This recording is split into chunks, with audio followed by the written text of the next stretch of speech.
You read the title, not everyone has a sewing machine. Let's slim this by hand. And I don't really like long intros, so I'm gonna give you about 5 more seconds with the before and after, and we're gonna do this. This is what we're working with. This seam is called a flat-felled seam, and we aren't replicating this, and it's a good thing. I'll explain why.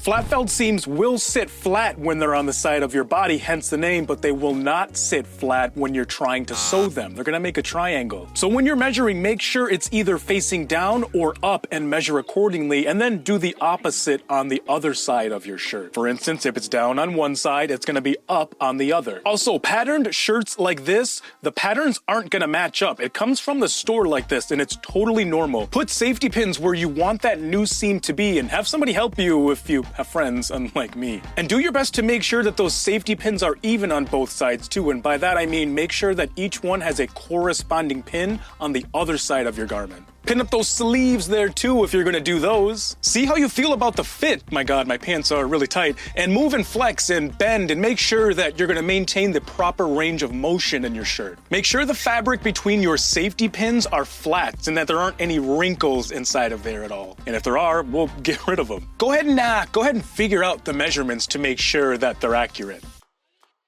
And don't be an idiot like me and use white chalk on a predominantly white shirt. Use something with a little bit of color. Because we're gonna make marks on the inside of that shirt where the safety pins are. Now let's take these safety pins out. Place them, connect the dots, and make a line on the side of that shirt. If you're just slimming the side seams, ease your stitch out underneath your armpit seam. But I'm doing the sleeves too, so I'm gonna connect them about 1/2 inch away from my old armpit seam, which is gonna give me higher armholes, and they look amazing. Your garment's gonna be much closer to your armpits, so if you have sweat issues, just use Certain Dry. You'll thank me later. Not sponsored. Go ahead and put some sewing pins in the side to prevent your fabric from shifting on you. I ease my stitch out at the cuff of my shirt. I don't sew through it. It allows me to have a slimmer sleeve while maintaining the ability to roll my sleeve up. There might be a small dimple, but it's all good. Nobody has ever noticed. Does your shirt look like mine? Excellent. Now let's go watch Tom Brady destroy the Eagles while sewing this bad boy. We are sewing what's called a backstitch, where instead of continuously going forward with our needle, we are gonna go forward and then loop back around and lock it into the previous stitch and then go forward. This will make sure that we have a real nice, strong side seam. For real though, the Eagles absolutely deserve to get demolished in this game. I'm still salty about the 2018 NFC Championship game against my Vikings. Massive letdowns and Minnesota sports. Name a more iconic duo.